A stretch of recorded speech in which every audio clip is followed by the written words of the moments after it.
Hoy nuestro destino nos sale al paso a pie de Autovía Madrid-Alicante, ese camino playero de verano y fin de semana que muy posiblemente dejaría de ser el mismo sin ese castillo que siempre nos anuncia Almansa. Situada a 79 kilómetros de Albacete, Almansa mira al norte, al sur y al este hacia el levante. Al norte, cual Titanic varado, la Sierra del Mugrón le marca el límite natural con la provincia de Valencia. Al este, cercana, surge la provincia de Alicante, como si con ella se tocara la mano.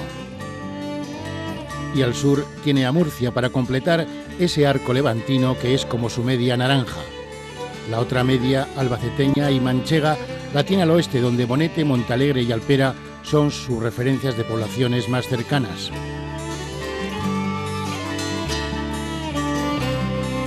Es Almansa población de remotos orígenes, pudiéndose afirmar que ya en época musulmana era una localidad de cierta importancia. Como ocurriría en toda la zona entre los siglos XIII y XIV, entró a formar parte del señorío del infante don Manuel y después de su hijo don Juan Manuel, que la colmarían de privilegios, continuados más tarde por los marqueses de Villena. Al igual que otras numerosas poblaciones de la provincia de Albacete, de aquella dependientes del marquesado, acabó incorporándose a la corona de los Reyes Católicos en el año 1476.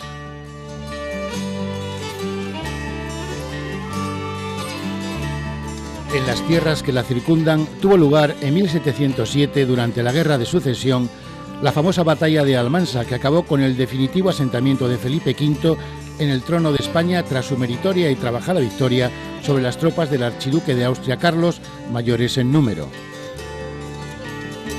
En este cuadro, excelente copia del pintor almanseño Paulino Ruano y que se encuentra en el Salón de Plenos del Ayuntamiento, podemos observar la disposición de los regimientos y brigadas en el campo de batalla.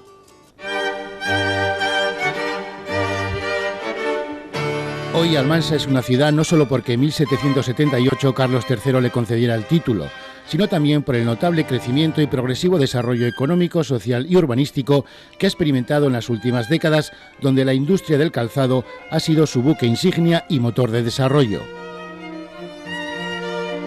Con el inicio del nuevo siglo y el objetivo de no depender en gran medida del sector del calzado, sometido cíclicamente a los vaivenes del mercado, Almansa ha diversificado su tejido industrial y reforzado su sector de servicios. Hoy, una nueva economía se ha asentado en esta localidad en forma de un numeroso abanico de empresas de los más diversos sectores. Desde una constructora de barcos de recreo, una cementera o una gran fábrica de cerámicas, hasta la próxima instalación de una gran imprenta, Almansa vive inmersa en una sugestiva dinámica económica cuyo objetivo para un futuro inmediato es el logro del tan deseado desempleo cero. Albacete para todos. Desde ese castillo que la corona, Almansa vive inmersa en el ajetreo diario de sus gentes. Ciudad viva, no deja escapar ni un minuto de su tiempo para no perder el tren de la vida y del progreso. Punto de referencia laboral para muchos habitantes de otros pueblos de la zona, Almansa ha experimentado el crecimiento de las ciudades que, aunque lentamente, va para arriba. El fuerte asentamiento del sector del calzado como industria pionera, la implantación de nuevas empresas y su estratégica situación como nudo de comunicación entre el centro de la península y el Levante ha servido de imán para que su población haya ido aumentando con el transcurrir del tiempo. Bien, Almansa en estos momentos tiene 24.000 habitantes. 24.000 habitantes con la ventaja de tener un solo núcleo de población, que es una ventaja para el ayuntamiento. Y decir que en los últimos 20 años, por hacer una referencia y coincidiendo con los gobiernos socialistas que ha tenido el ayuntamiento, ha pasado de tener 17.800 habitantes hace 20 años a 24.000 en la actualidad. Esto supone un crecimiento de cerca de un tercio de la población de Almansa en estos últimos 20 años. Lo que puedo decir con toda seguridad es que es el mayor crecimiento que ha tenido nuestra ciudad de siempre, en toda su historia. Y este crecimiento obedece especialmente a una inmigración hacia Almansa especialmente de la comarca, del resto de pueblos de la provincia y también de la zona de Levante, porque en el censo de Almansa ya tenemos estadísticas, como es normal, y 1 de cada 3 habitantes no ha nacido en Almansa, señal de que este crecimiento ha sido debido especialmente a la inmigración, porque el crecimiento vegetativo ha crecido al ritmo de otras poblaciones, aun cuando tenemos una población joven por esta afluencia de personas que han venido de fuera. Y lo que le puedo decir es que ya los 2 últimos años el crecimiento es menor.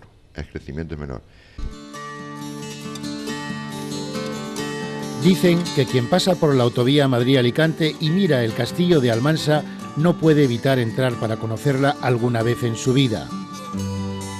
Y es que entrar en Almansa es quedarse atrapado por la hipnótica llamada de su castillo, espectacularmente erguido en el llano. Declarado conjunto histórico-artístico, es el mejor conservado de la provincia de Albacete y posiblemente el más fotografiado de España. Desde su torre del homenaje, verdadero icono de todos los almanseños, a la que hemos accedido a través de una maravillosa escalera barroca de caracol, podemos contemplar cómo Almansa se extiende metida en un pañuelo.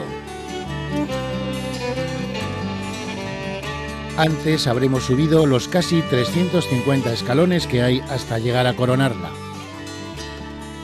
Bueno, estamos en el castillo de Almansa y principalmente porque si tuviéramos que elegir un monumento emblemático de la población, pues quizá elegiríamos el castillo de Almansa. ¿Por qué? Pues porque es lo que primero el viajero ve cuando entra a la ciudad, lo último que despide el habitante de Almansa cuando se aleja.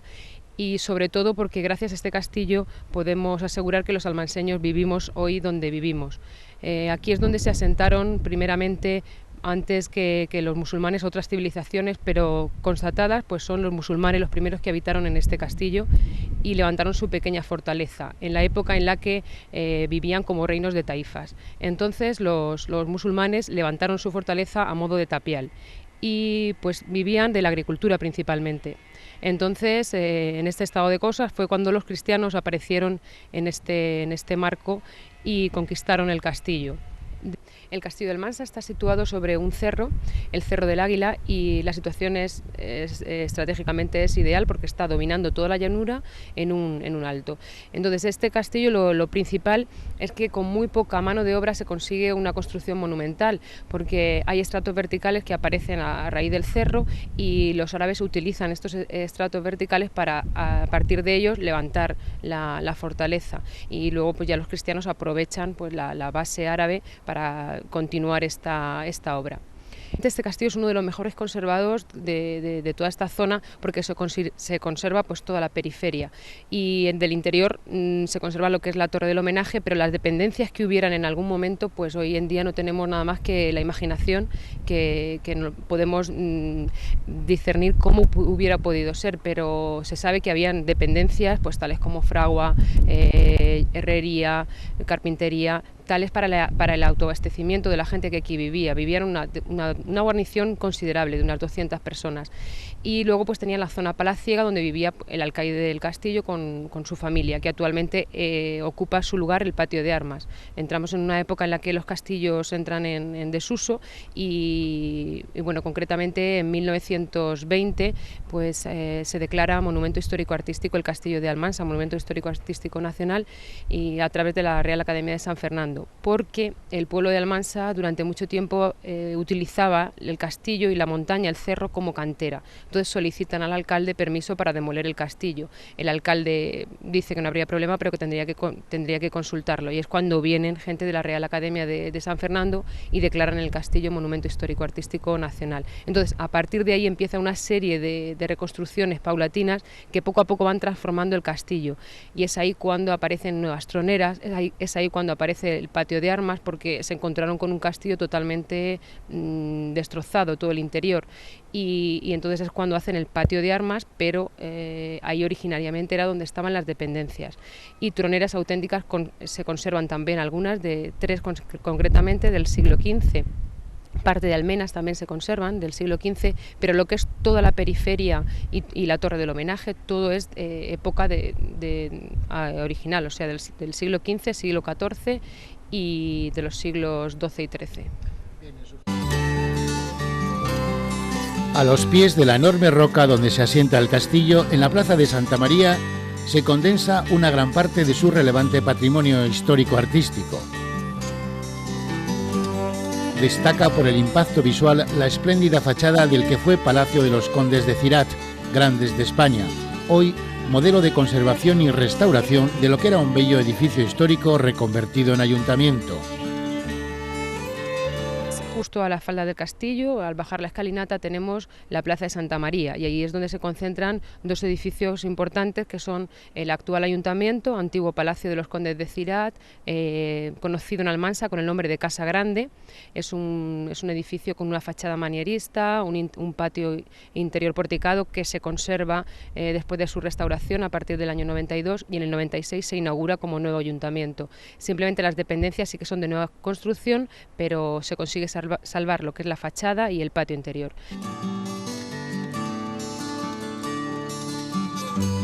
La feliz unión entre lo antiguo y lo moderno se puede apreciar en estas imágenes llenas de belleza y armonía.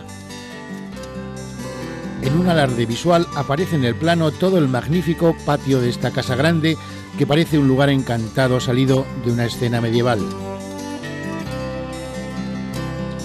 Pegado a ella aparece otra de las construcciones emblemáticas de Almansa, la iglesia de la Asunción, donde destaca su potente torre barroca.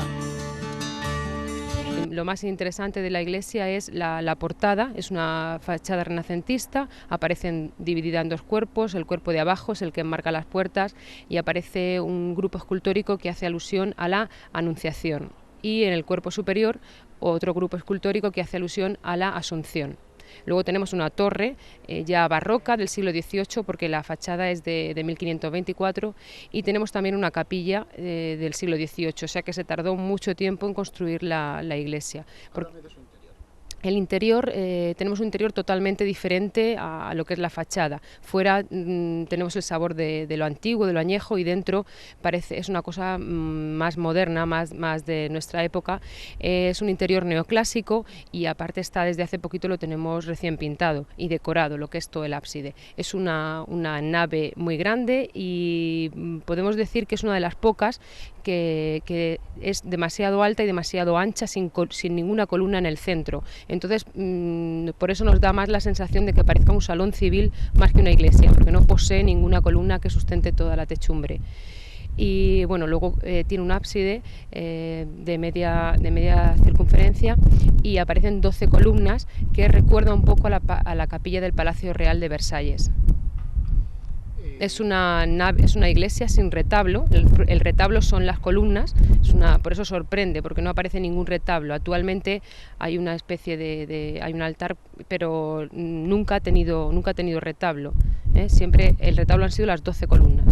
Y luego, como elementos decorativos, pues aparece un Vía Crucis realizado en Talavera de la Reina, que es interesante porque está hecho a propósito para la iglesia de Almansa, y están todas las piezas, no falta ninguna, están las 12 piezas. Luego podemos hablar también de los techos de las capillas, que son originales, son góticos, lo único que queda de la época del gótico, y aparecen arcos de crucería de esta época, góticos. Y bueno, y lo que es la imaginería es toda después de guerra. Y lo interesante para los almanseños sobre todo es la imagen que suele presidir el altar mayor, sobre todo en esta época, porque es la Virgen de Belén, que es la patrona de Almansa. Esta imagen permanece en la población desde septiembre hasta mayo, porque desde mayo a septiembre la trasladamos en romería al santuario de Nuestra Señora de Belén. Está a 12 kilómetros de Almansa, y ahí es donde la tenemos pues todo el verano, hasta septiembre, que vuelve otra vez al altar de la iglesia de Nuestra Señora de la Asunción. La subida al castillo nos ha abierto el apetito y nos obliga a reponer fuerzas. Mucho y variado tiene Almansa que ofrecer en su capítulo gastronómico. Como si fuera parte también de su patrimonio, un afamado mesón almanseño nos va a descubrir una variante más del gazpacho manchego, uno de sus platos más alabados, y en el que, como verán, se introducen nuevos condimentos. Pues los ingredientes de carne lleva palomo, hoy lo hemos preparado con palomo, conejo y pollo. Los guíscanos, se hace un sofrito, bueno, ya voy explicando después. Los guíscanos, se hace un sofrito con guíscanos, un poquito de ajo, pimiento rojo y tomate frito. Y luego ya con ese caldo que se prepara con esas carnes, se echa el gazpacho deshecho, la torta de gazpacho hecha a trocitos, se cuece y ya se extiende la torta de gazpacho. Bien, vamos a verlo paso a paso. ¿Qué tiene usted en esa olla? Pues en esta olla, es que como el palomo le cuesta bastante hervir, entonces 2 horas antes se pone una olla con agua, con unas cabezas de ajos, una cebolla y unas hojitas de laurel. Y entonces se trocea el palomo, se sofría en una sartén y se echa, que es esto. Esto ya es lo del palomo. Entonces, seguidamente, esto es ya que también ya lo sofrito, el conejo y el pollo troceado, que lo sofrito bien en otra sartén y ya está dispuesto para echarlo, juntarlo todo y preparar el fondo ese del gazpacho. No me apaño yo mucho, pero bueno.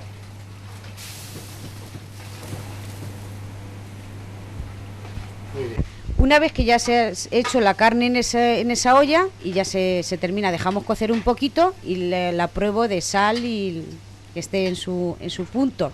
Entonces ya cojo una sartén y echo los guíscanos, un poquito de pimiento rojo,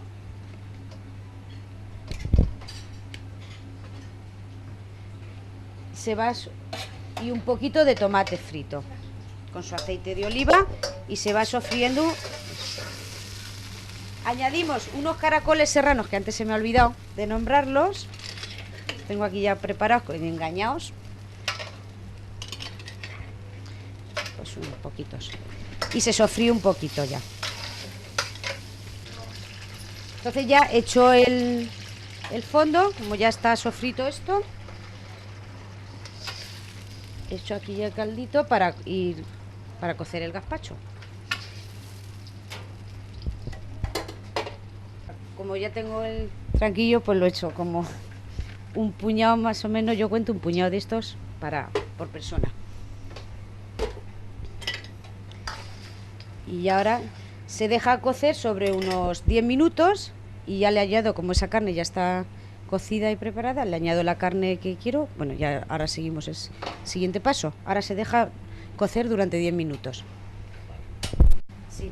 Ahora ya cojo, como ya está cocido el gazpacho, cojo carne de aquí y se la añado, que ya con un poquito hierve un poquito y ya coge el sabor. Todo. Voy cogiendo, pues lo voy repartiendo 2 trocitos, si son para 2 personas, por 2 o 3 trocitos de cada cosa. Y ya le he hecho, mira, esto es el palomo, el pollo y conejo, a ver si encuentro. El conejo, por aquí hay otro trocito de conejo y así. Ya espero un poquito que se vaya mezclando todo y vaya dejando y ya unos 2 o 3 minutos y listo para servir al cliente. Bueno, y llega el momento final, el más esperado para todos aquellos que quieran degustar este riquísimo gazpacho, que es el momento de abocarlo a la torta. Pues una vez ya concluido, salimos a la mesa y se sirve delante del cliente en un plato, que en este caso es la torta del gazpacho, y ya todos los comensales comen del mismo plato como antiguamente se hacía. ¿Y eso regado con buen vino? Regado con un buen vino de Castilla-La Mancha o ya de donde sea. El continuo tráfico que soporta la autovía Madrid-Alicante, la gran cantidad de camiones distribuidores de productos y mercancías que por ella pasan, no son ajenos a la importancia estratégica que tiene Almansa para el asentamiento industrial. Almansa crece porque su polígono industrial crece y la demanda de mano de obra acaba por imponerse. A fecha de hoy, esta población se sostiene en sólidas bases económicas. Ha ampliado su sector servicios, mantiene, aunque con altibajos, el sector del calzado y diversifica su industria de cara a asegurar su futuro.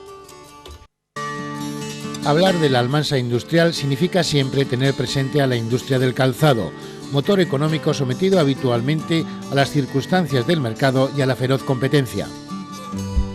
El sector del calzado en Almansa es un sector que está en constante desarrollo. Y en estos momentos se podría hablar de una cierta estabilización en las empresas del calzado. Hemos superado etapas anteriores que fueron muy difíciles, las empresas se tuvieron que reconvertir. Creo que se ha conseguido el que las empresas se adaptaran a los nuevos tiempos y por eso, repito, podemos considerar que estamos en un momento estable, de cierta estabilidad. Hoy los retos son tantos y tan variados que sería muy difícil de enumerar. Pues en un principio están los retos del día a día, que es cubrir nuestras carteras de pedidos. Pero el reto principal es adecuar nuestras empresas para estar preparadas de cara al futuro. Futuro que en estos momentos, pues el futuro cada día es el día siguiente. Las empresas nos tenemos que adaptar, tenemos que implantar nuevas tecnologías, las empresas se tienen que innovar, tenemos que plantearnos nuevas estrategias de cara a la comercialización.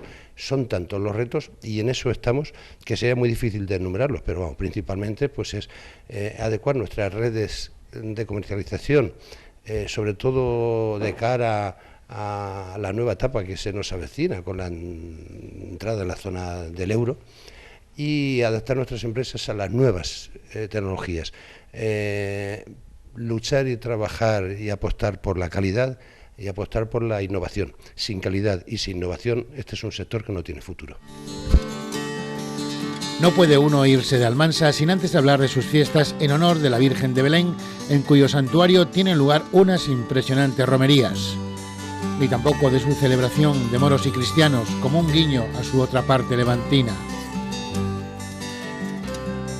En el camino nos hemos dejado ese bonito entorno de la plaza de San Agustín, donde se encuentra el convento de las Agustinas con una magnífica portada barroca con columnas salomónicas. Cercanas se levantan la casa de los Enríquez de Navarra, de sobria fachada, así como la casa de Montortal, con una relevante rejería. De noble aspecto es también el antiguo Pósito, hoy Casa de Cultura, adornada con labras heráldicas.